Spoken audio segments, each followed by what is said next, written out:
नमस्कार दोस्तों, स्वागत है आपका हमारे YouTube चैनल टेक जॉब में। आज हम जीव विज्ञान के बहुत ही महत्वपूर्ण प्रश्न लेकर आए हैं जो अक्सर किसी न किसी एग्ज़ाम में पूछे जाते रहे हैं। तो चलिए स्टार्ट करते हैं आज का पहला प्रश्न। शरीर की सबसे बड़ी ग्रंथि कौन है? तो शरीर की सबसे बड़ी ग्रंथि यकृत है। हमारा अगला प्रश्न है, मनुष्य में मादा जनन अंग से किस हार्मोन का स्राव होता है? तो मनुष्य की जो मादा जनन होती हैं उनमें एस्ट्रोजन भी निकलता है, प्रोटेस्टेरोन भी निकलता है, रिलैक्सिन भी निकलता है। तो इसका सही आंसर होगा ये सभी।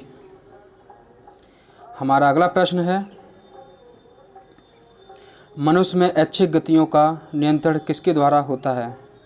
तो मनुष्य में जो ऐच्छिक गतियाँ हैं वो मस्तिष्क की हमारी सेरिब्रम जो भाग होता है उसके द्वारा नियंत्रित होता है। हमारा अगला प्रश्न है, शरीर का तापक्रम कहाँ नियंत्रित होता है? तो शरीर का जो तापमान है वो हाइपोथैलेमस के द्वारा नियंत्रित होता है। इसको मेंटेन करे रहता है हमारे शरीर के तापमान को हाइपोथैलेमस। हमारा अगला प्रश्न है, अमीबा में भोजन का अंतर्ग्रहण किसके द्वारा होता है? तो इसका सही आंसर है कूटपाद द्वारा, जो है अमीबा का अपना जो है भोजन ग्रहण करता है। हमारा अगला प्रश्न है, निम्न में कौन सा एंजाइम लार में पाया जाता है? तो हमारे लार में पाया जाने वाला एंजाइम जो है उसका नाम है टाइलिन। टाइलिन एंजाइम जो है हमारे लार में पाया जाता है।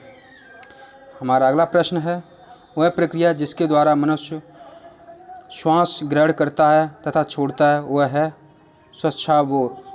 श्वासोच्छ्वास, जिसको हम रेस्पिरेटरी सिस्टम भी बोलते हैं। रेस्पिरेटरी सिस्टम भी कहा जाता है इसको। हमारा अगला प्रश्न है, ऊर्जा उत्पादन के लिए कोशिका प्राय किसका उपयोग करती है? तो ऊर्जा उत्पादन के लिए हमारी जो कोशिकाएं हैं वो ग्लूकोज का उपयोग करती हैं।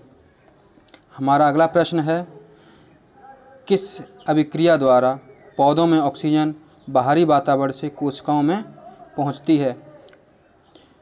किस अभिक्रिया द्वारा कौन सी अभिक्रिया है, कौन सी क्रिया के द्वारा जो बाहरी ऑक्सीजन है वो हमारी पौधों की कोशिकाओं तक पहुंचती है? तो उसका सही आंसर है विसरण। इसको इंग्लिश में डिफ्यूजन भी बोलते हैं। हमारा अगला प्रश्न है, श्वसन की अभिक्रिया में खाद्य पदार्थों की प्रवृत्ति क्या होती है? तो इसका सही आंसर है विघटन। हमारा अगला प्रश्न है, खाद्य पदार्थों का पौधों में स्थानांतरण का मुख्य रूप कौन सा होता है? तो हमारा इसका सही आंसर है प्रोटीन। हमारा अगला प्रश्न है, एक स्वस्थ मनुष्य का रक्तचाप होता है? तो एक स्वस्थ मनुष्य का जो रक्तचाप है उसकी जिसकी दिल की धड़कन, जो नाड़ी धड़कन बोली जाती है, दिल की जो धड़कन बोली जाती है उसके जो है 120/80। जब हमारे हृदय से जब ब्लड शरीर के अन्य भागों में जाता है तो उसकी गति 120 होती है। अब जब शरीर से ब्लड इकट्ठा होकर के, रक्त जो हमारा इकट्ठा होकर के जब हृदय की तरफ आता है तो उसकी जो गति है वो 80 होती है।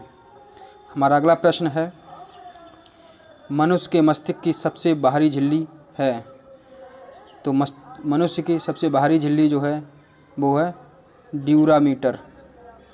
हमारा अगला प्रश्न है, मनुष्य के सूंघने की क्षमता को नियंत्रित करता है? तो मनुष्य के सूंघने की जो क्षमता है वो घ्राणेंद्रिय पाल जो है वो करती हैं।